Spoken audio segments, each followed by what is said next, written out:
নমস্কার বন্ধুরা, welcome back to my channel. আশা করছি আপনারা সকলেই খুব ভালো আছেন আর সুস্থ আছেন, সাথে আমিও ভালো আছি। আজকের ভিডিওটা অনেকেই আমাকে কমেন্টে রিকোয়েস্ট করেছিলেন। অনেকেই জানতে চেয়েছিলেন আমি প্রেগনেন্সির সময় কি খেতাম, আমার ডেইলি ফুড রুটিন কেমন ছিল, আর হাই রিস্ক আইভিএফ প্রেগনেন্সি হওয়ার কারণে আমাকে দিনে কতগুলো মেডিসিনস খেতে হতো। তাই আজকের ভিডিওতে আমি আমার পার্সোনাল এক্সপিরিয়েন্স শেয়ার করব। এটা কোনো মেডিকেল অ্যাডভাইস নয়, শুধুমাত্র আমার প্রেগনেন্সি জার্নির একটা অংশ। কারণ প্রত্যেকের প্রেগনেন্সি আলাদা এবং ডক্টরের অ্যাডভাইসও আলাদা হতে পারে। আপনারা অনেকেই জানেন আমার প্রেগনেন্সিটা ছিল হাই রিস্ক আইভিএফ প্রেগনেন্সি। তার সাথে ছিল gestational diabetes, high blood sugar, thyroid, UTI ইনফেকশনের সমস্যা, ফ্লুইড ইস্যু, আর প্রেগনেন্সির শেষের দিকে অলিগোহাইড্রামনিওস এর মতন কমপ্লিকেশন। তাই আমার ফুড রুটিন এবং মেডিসিন রুটিন দুটোই খুব কেয়ারফুলি ফলো করতে হতো। আমার দিন শুরু হতো খুব সকালে ঘুম থেকে উঠে প্রথমেই আমি থাইরয়েড মেডিসিন খেতাম। খালি পেটে থাইরোনম খেতে হতো, তারপর কিছুক্ষণ অপেক্ষা করতে হতো। এই সময়টায় আমি সাধারণত জল খেতাম আর একটু রেস্ট করতাম। এরপর ইনসুলিন নেওয়ার সময় হতো। প্রেগনেন্সির সময় ব্লাড সুগার কন্ট্রোল রাখা খুব গুরুত্বপূর্ণ ছিল, তাই ডক্টরের অ্যাডভাইস অনুযায়ী ইনসুলিন নিতে হতো। সত্যি বলতে প্রথম দিকে ইঞ্জেকশন নিতে খুব ভয় লাগতো, কিন্তু পরে বেবির কথা ভেবে সব কিছুই রুটিন হয়ে গিয়েছিল। ব্রেকফাস্ট সাধারণত খুব সিম্পল রাখার চেষ্টা করতাম। কখনো ভেজিটেবল উপমা, কখনো ওটস, কখনো ব্রাউন ব্রেড উইথ এগ, কখনো ভেজিটেবল পোহা, আর বেশিরভাগ দিন একটা বয়েলড এগ থাকতো। প্রোটিন ইনটেক মেনটেন করার জন্য ডক্টর বিশেষভাবে বলেছিলেন। ব্রেকফাস্টের পরে আবার কিছু মেডিসিনস খেতে হতো। এর মধ্যে ছিল ডায়াবেটিস কন্ট্রোলের মেডিসিন, ব্লাড প্রেশারের মেডিসিন, ফলিক অ্যাসিড আর প্রেগনেন্সি সাপোর্টের মেডিসিনস। অনেক সময় মনে হতো আমি খাবারের থেকেও বেশি ওষুধ খাচ্ছি। তারপর ব্লাড সুগার মনিটরিং। প্রেগনেন্সির সময় গ্লুকোমিটার আমার সবচেয়ে কাছের বন্ধু হয়ে গিয়েছিল। খাওয়ার আগে খাওয়ার পরে দিনে একাধিকবার সুগার চেক করতে হতো। প্রতিটা রিডিং আমাকে চিন্তায় রাখতো, কারণ সুগার বেশি হলে বেবির উপর এফেক্ট পড়তে পারে।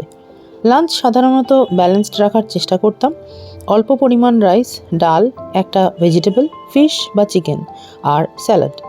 ডক্টর বলেছিলেন একসাথে বেশি না খেয়ে ছোট ছোট পোর্শনে খেতে, তাই আমি সেটাই ফলো করার চেষ্টা করতাম।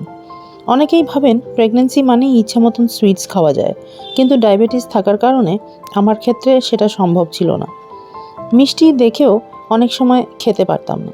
কষ্ট হতো অবশ্যই, কিন্তু বেবির হেলথটাই তখন প্রায়োরিটি ছিল আমার কাছে। বিকেলে আমি সাধারণত একটা লাইট স্ন্যাক রাখতাম, যেমন রোস্টেড চানা, বিস্কিট, মুড়ি, ফ্রুট বা ডক্টর অ্যালাউড কোনো হেলদি স্ন্যাক। তার সাথে প্রচুর জল খাওয়ার চেষ্টা করতাম। বিশেষ করে ইউটিআই হওয়ার পর হাইড্রেশন আরও গুরুত্বপূর্ণ হয়ে গিয়েছিল। ডিনার সাধারণত লাইটই রাখতাম। রুটি, ভেজিটেবল, ফিশ, চিকেন বা লাইট প্রোটিন বেসড মিল। লেট প্রেগনেন্সিতে বেশি হেভি খাবার খেলে ডিসকমফর্ট হতো, তাই ডিনারটা সিম্পল রাখতাম।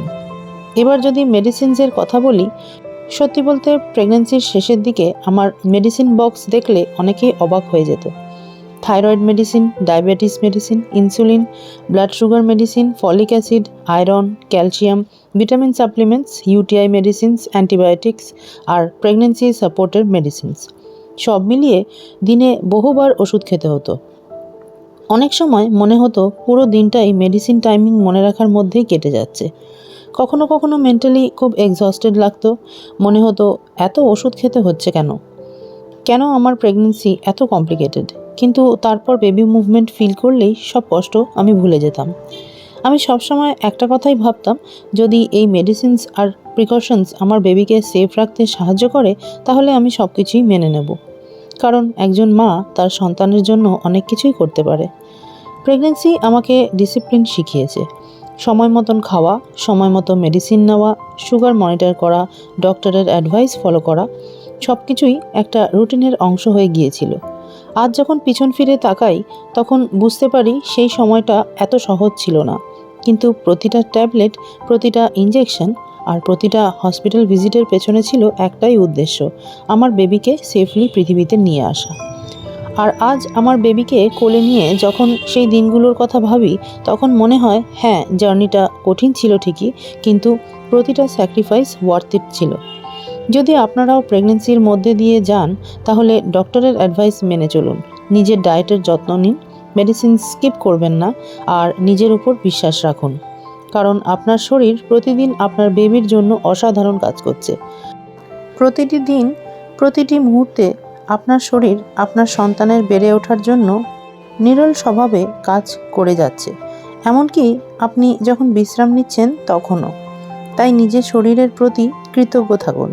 হয়তো এই মুহূর্তে stretch marks, weight gain, swelling, sleepless nights বা অসংখ্য ওষুধের কারণে নিজেকে ক্লান্ত মনে হচ্ছে, কিন্তু এগুলো সবই আপনার মাদারহুড জার্নির একটি অংশ। একদিন যখন আপনি আপনার বেবিকে প্রথমবার কোলে নেবেন, তখন বুঝতে পারবেন এই ছোট ছোট ত্যাগগুলো কত বড় একটি ভালোবাসার গল্প তৈরি করেছে। নিজেকে নিয়ে গর্বিত হন, কারণ একজন মা হওয়ার জন্য যে ধৈর্য, সাহস আর শক্তির প্রয়োজন তা সত্যিই অসাধারণ। আর মনে রাখবেন, আপনি হয়তো এখন শুধুমাত্র দিন গুনছেন, কিন্তু আপনার বেবি তার জীবনের সবচেয়ে নিরাপদ জায়গায় আছে, আপনার হৃদয়ের খুব কাছাকাছি।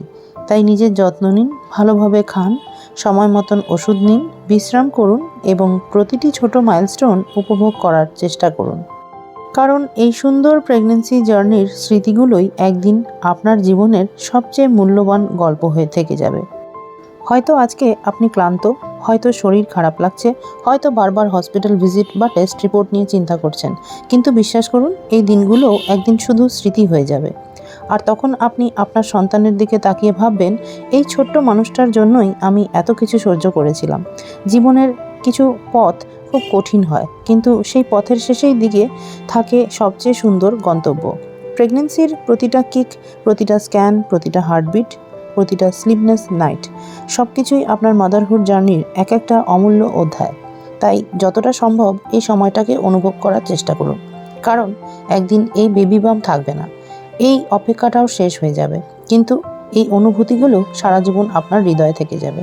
আর খুব শীঘ্রই আপনি আপনার বেবিকে কোলে নিয়ে সেই মুহূর্তটা অনুভব করবেন, যার জন্য এতদিন ধরে অপেক্ষা করেছেন, প্রার্থনা করেছেন এবং স্বপ্ন দেখেছেন।